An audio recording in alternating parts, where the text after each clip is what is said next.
Kalau kita kembali, ke masalah kepercayaan, global terhadap pasar, domestik, kan karena tadi kita ngomongin utang dan sampai sekarang tampaknya kalau program ini tetap jalan artinya kita akan Hmm, butuh duit hmm, banyak, artinya apa? hmm, Mungkin terbuka ruang nambah utang lagi, kan hmm. begitu? Ya di mana-mana kan orang kalau nggak ada duit tapi pengen beli sesuatu ujung-ujungnya kan ngutang, kan begitu. Nah, kira-kira obligasi kita bakalan tetap laku nggak kira-kira? Tapi kan kalau dilihat sih sebenarnya untuk obligasi Indonesia 10 tahun itu naik sih Pak, jadi 6.364, 0,49% lah naiknya. Ya, jadi begini, kalau kita lihat naga-naganya, ini kan tahun ini kita akan menerbitkan hutang baru dan refinancing hutang sekitar 1.350 triliun. Itu angka yang besar loh. Dan ada kemungkinan itu terlewati.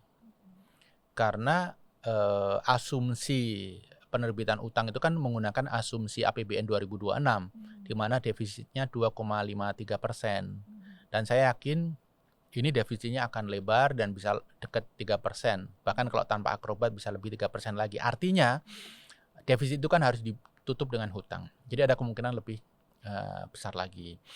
Nah, indikasinya jelas. Kenapa? Karena di awal tahun ini Pak Purbaya sudah menarik tuh dana dari Himbara yang 60 sekian triliun. Untuk apa? Dugaan saya karena di awal tahun ini belum ada cash, sehingga itu ditarik untuk mendanai roda pemerintahan.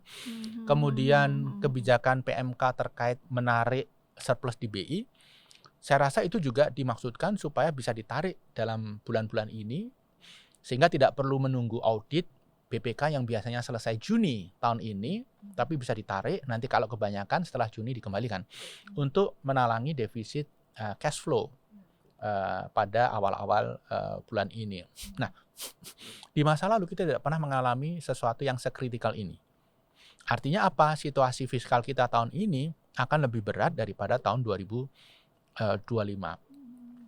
Kalau ujung-ujungnya adalah menerbitkan utang, kemudian ujung-ujungnya BI yang membeli, ini kita seperti tadi saya sebut menggali lubang supaya kaki kita terperosok di situ. Jadi ini a big no. Sebenarnya trajektorinya kalau langkah itu dilakukan sudah jelas. Sebaiknya dihindari. Hanya memang harus ada pihak yang mau dengan berani jelas menyampaikan kepada Pak Prabowo hard fact tentang situasi Indonesia, termasuk kondisi fiskal.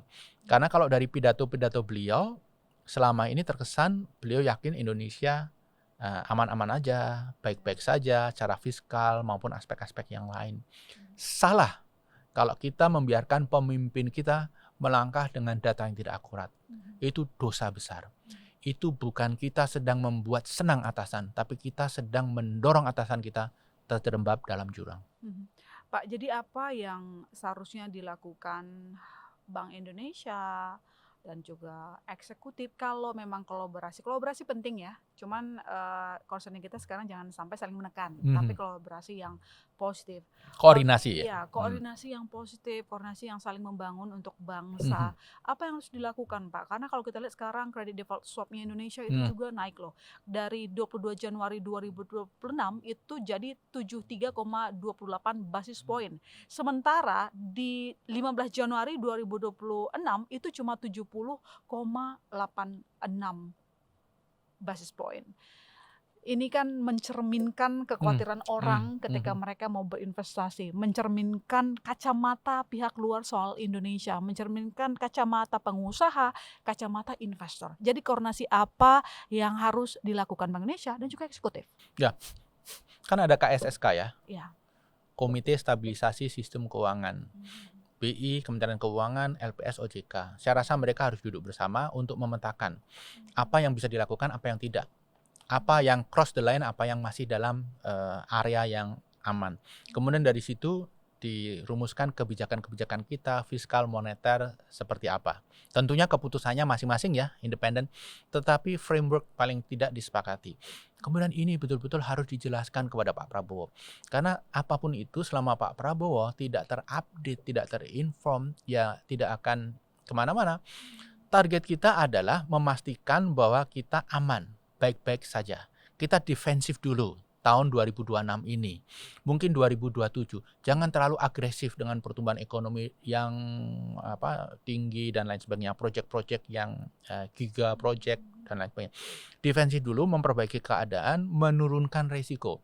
Karena begini, resiko yang tinggi ini juga membebani kita. Kalaupun ada investor yang mau membeli surat utang kita itu bunganya tinggi sekali. Sekarang ini Mbak Lona, risk premium surat hutang negara kita, artinya bunga yang dibayarkan dikurangi dengan inflasi, Indonesia itu sekitar 3,5%. Filipina itu 3,1%. Vietnam, Thailand, Malaysia itu sekitar 1%.